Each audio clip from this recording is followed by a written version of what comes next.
Hello and welcome to another venture of Bricks and Wall. Brickologist Carl coming to you from the Lego Den. Today is a big reveal. I've been working on it for a couple weeks here now, and I'm going to reveal it for you. Give you all the information, specs on it, but it is a big set to a lot of Lego fans. It is a holy grail. If you can find it, it is one that is a must to have in your collection. And I was lucky to find it by a friend. All right, let's start off with, if you like what you're seeing here today or in the videos, please give me a like, thumbs up. I do appreciate that. Questions or comments about this video today, leave them in the questions or comment section below. I answer any no questions, and I do appreciate that. If you are a subscription member, I appreciate that. If not, please hit the subscribe button and you will get the latest and greatest videos from Bricks in the Wild. And please, Lego fans, share this with your friends, family, fellow AFL members. Appreciate that. Share. Okay, now that's done. We're going to talk about the big reveal today. But we're going to go a little bit toward the past. We're going to start with some sets that gear up to this one. So let's start off with, and this is a hint what it's going to be, but we're going to start off with the first set. And you might have a problem seeing because it's a minifigure. And it is, any takers? Okay. This came out in 2021, 30388 Imperial Shuttle. 85 pieces. It's a micro Lego set. Comes with 0 minifigures. Put that one right there. And that's a poly bag, and I think actually they were giving these away. I'm not sure which set they were giving away, but actually you could find these at like Target. I think they were like $5, but they were giving these away as a promo, so I snagged a few of these. So a little poly bag. Nice to have. Little set there. Okay. This one came out. Make sure it doesn't fall apart. This is the Imperial Shuttle. And this came out in 2021 also. Let's bring that up a little bit so you can see it. 75302 Imperial Shuttle. 3 minifigures. 646 pieces. And as you can see, the wings can fold down if you want to make it in its flight position. Not too bad. A lot of people are disappointed with this set. Not too bad. I'll put that right there. And that was this one here. Now this is the Imperial Shuttle, just Imperial Shuttle. And this is the one that Darth Vader and Luke Skywalker were on, and that's what comes in it. It comes with 3 minifigures, Darth Vader, Luke Skywalker, and I guess it's the pilot, Imperial pilot. Okay, quick reveal on that. Ta-da. Okay, put that over here. The third one I have, and that one came out a little while ago, 2015, 75094. This is Imperial Shuttle Tidarium, and this came with 5 minifigures. So this was in Return to the Jedi, and this is the one that Han Solo and Luke and Leia were on. They went down to Endor. So this one came with 5 minifigures, 917 pieces, and of course it does the same thing. It's a little bit bigger. Most of you that didn't get this one, it does have a landing pad on it. The other one was kind of, I think some people were disappointed by the 2021. This one's very neat. It's a little bit bigger, as you can see, because it has a landing gear on it. Very similar build, more studs on top versus the new one had more flat pieces on it. But very similar. Okay, so we're going to put these ones back here. So, like I said, these are some of the sets that, actually this one I got found this one out in the wild. This one I found out in the wild, but it was with the box and the manual stuff. And I actually got another one that's still sealed. And of course this little bugger was, you know, I got like 5 of these little poly bags. Those are cool to have. Okay, so as you see, we're talking Lego Star Wars Imperial Shuttle. Okay, pretty iconic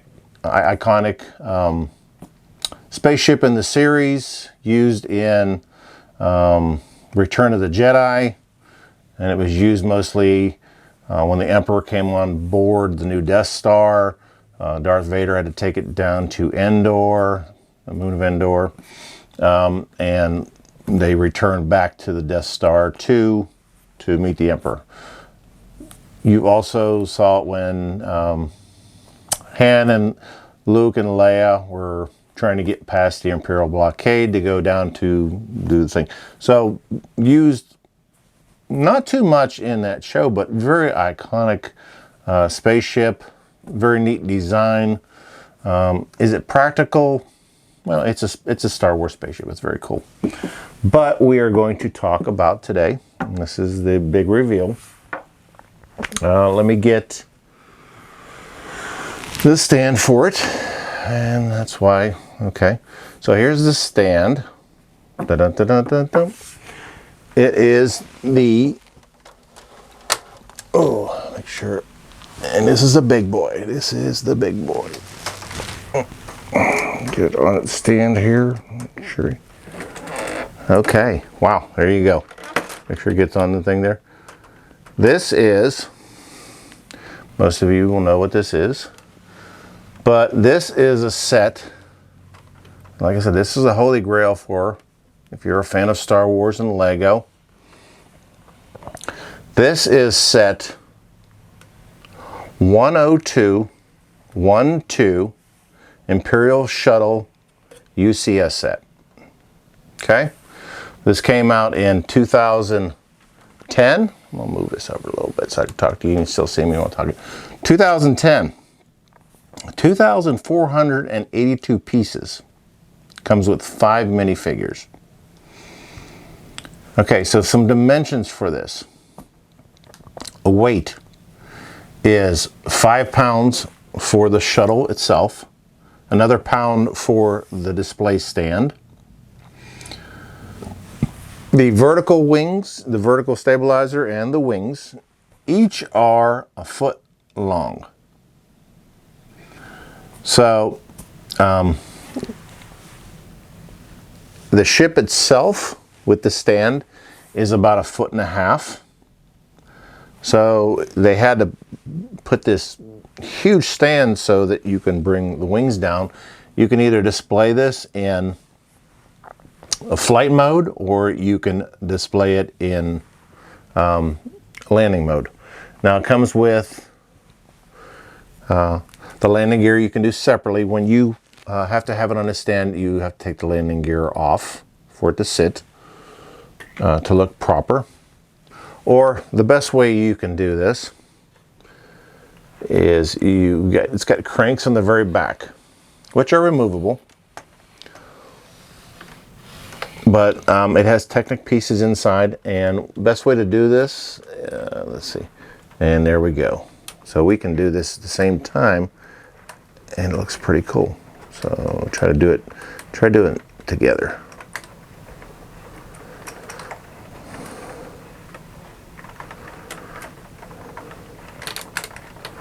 All right, coming down, and this took probably,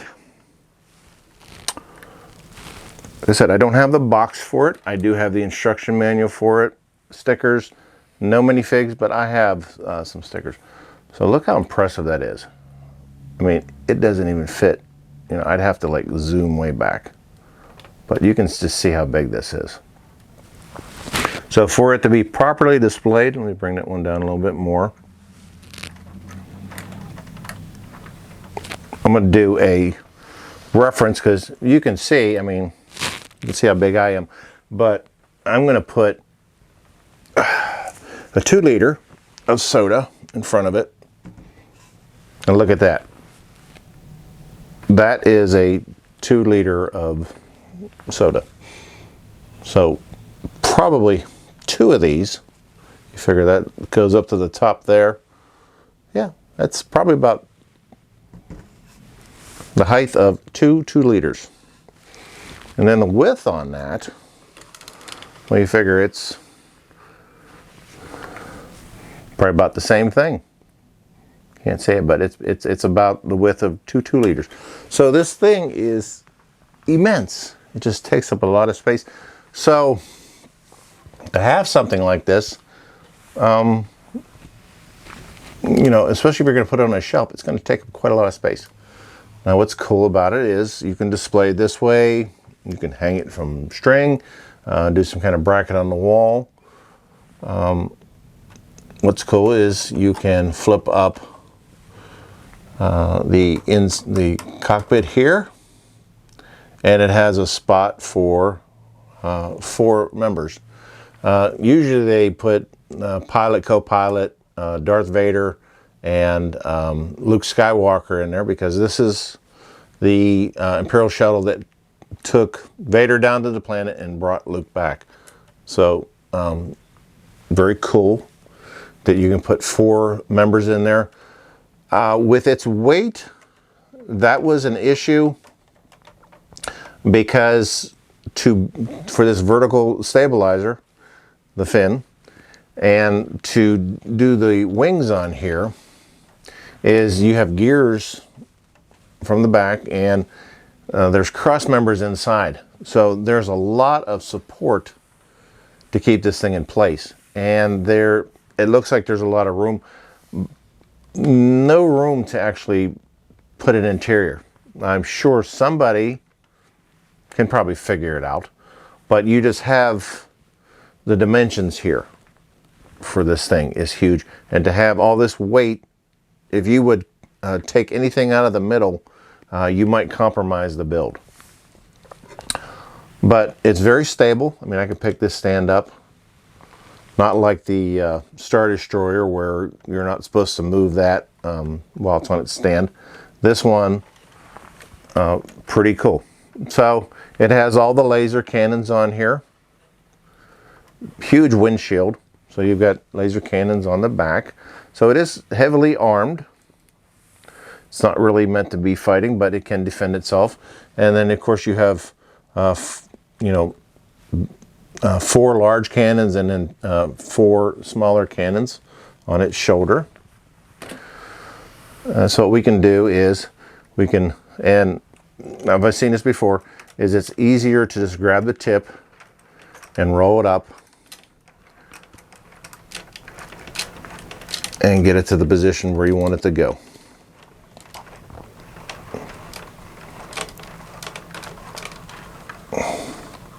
Okay, so get it about there. I mean, you could take it all the way to where it rests on the vertical stabilizer of the wings if you want to. So we're going to do the same thing here. We're going to twist the opposite direction. Get it up here.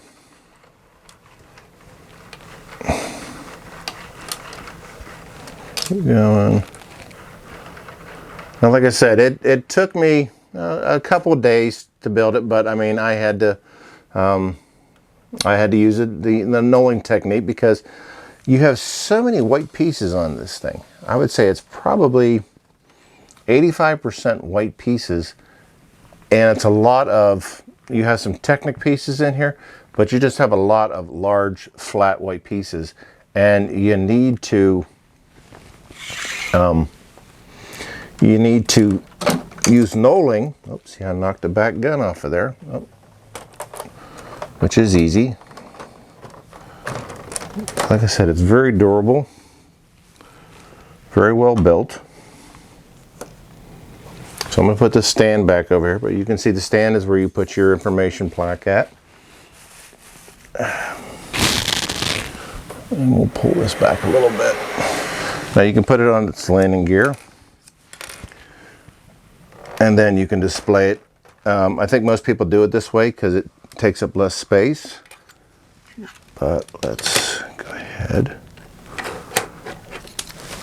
And it just goes right in this slot here. Come on, go in. She don't want to go in. Why don't she want to go in? Oh, didn't have it in the right spot. Okay. Pop in place and voila. And it sits on just 2 large feet. So pretty cool. So this is another way that most people store it because it can fit on the shelf. Much smaller, as you can see. Here we put the 2-liter back for reference. Still huge. Okay. So with the stand on it, it's about 1.5 feet. Normal size 2-liter. Okay, that gives you a reference. So we're going to put this over here a little bit out of the way so you can see.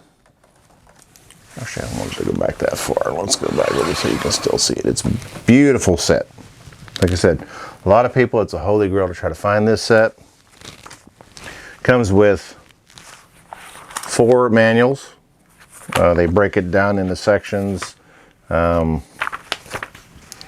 think you build the center section first. Section 2, I think you start building the vertical stabilizer. 3rd and 4th is kind of the wing. And then it's repetitive because it's the opposite. What I did is when I build it, I build both the wings at the same. It's just the opposite. That gives you kind of a challenge. And then, of course, the stand is in here and the landing gear, which is pretty cool. So, a lot of steps to build this, a lot of pieces to build this. It took up my whole area, and like I said, I used knolling to organize this. Now, the exciting part about this is this was found in the wild, and it was found by a friend of mine, Brian Goss, who is a collector of other hobbies and stuff that I'm associated with. He found it, and here's a hint where he found it, of all places. Here's the little bag. You might not be able to see it, but he found it at a Goodwill. A Goodwill. Okay, you ready for this? He found it, and I'll tell you how much he paid for it. It was missing some pieces. He showed me some pictures of it and asked him to get some information on it. It was missing maybe 15, 20 pieces or whatever, common pieces with this. He paid $25 at a Goodwill for this set. Okay, and he went on Bricklink, which is one of my favorite sites, and he spent another $18 for missing pieces. So what he had to do is, and I haven't done it this way, but he basically printed off each page from Bricklink of all the parts, and he made like a checklist. And what he did one step further, so that's how he knew what he was missing with the sticker sheet and all that, and the pieces, parts, and everything, checked off that. He then proceeded to bag up all the pieces according to a certain section on your checklist here. And it did help. So it helped him with Bricklink to identify what he had and what he needed. And once again, this is where I say I break my Lego, my used Lego sets and stuff. When I break them down and put them in my inventory, I break them down by color, then I break them down by type. Some people break them just down by part type, and then you have to go through it. It helps out when you do it this way with Bricklink if you're trying to put sets back together like this. Okay, so some information, more information about this set came out in 2010 via Bricklink and eBay and all that. Average price on this set used is $500 to $600. Could be more depending on fees and stuff like that. Brand new, in a box, sealed, $900 to $1,000 in box, sealed. This set does not have the minifigures. I have some extra ones, so I have to go through my used inventory and see if I can find them. If not, I can go to Bricklink and try to complete the set. Remember what I say: pieces, figures, stickers, manuals, box. That's a complete set. I don't have the box. I looked on Bricklink. Boxes are kind of expensive. One thing that was cool too is still the original UCS sticker sheet, information sheet, and the cockpit stickers. It has 5 for the cockpit and 1 for the plaque that's on the front. And that's what's cool about the base on here, is it's Technic. You would have to have something of that structure with pins and you know, the Technic pieces to get it to support. So interior framework is Technic. Outside, you know, a lot of your UCS, it seems to go that way. So because you need support. But you can see this is all your black pieces here. We'll put that back down. So I have one thing I'm missing with this set, and like I said, I should have the minifigures, but it's the box. So if you're lucky to find this set, good on you. If you have it, everything, box and everything, great. I've only seen one other one like this was used. Gentleman had it, and he was a minifig collector, kept the minifigs, and sold the set by itself. And I think he sold it for $500. So great find by my buddy Brian.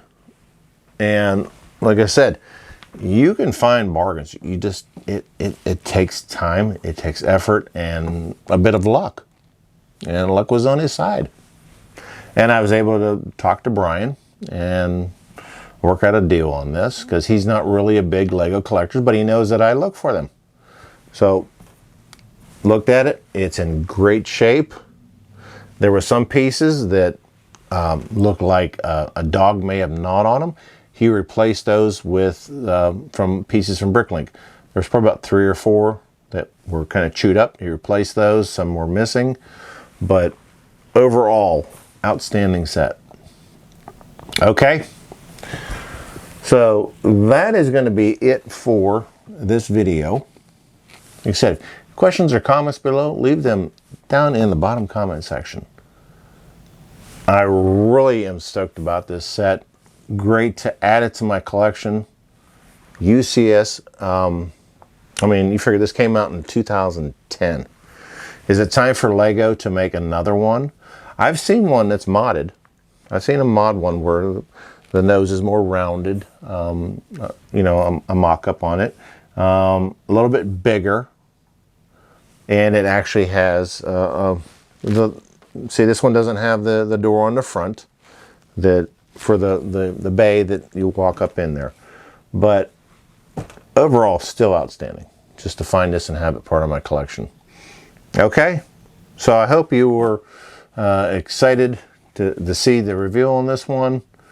I'm always working to try to find Lego sets, awesome sets such as this one, and restore them and share them with you. And if you have any sets that you want to comment below that you found out in the wild, please share that with me. I'll use them in my next video. And, you know, it's neat to find these sets. Okay? So Carl from Lego Bricks in the Wild. I said Lego Bricks in the Wild. You can either find that Lego Bricks in the Wild or Bricks in the Wild on YouTube. Coming to you from the Lego Den. Remember, saving Lego from the past is saving Lego for the future. And until next time, take care, and we'll see you later.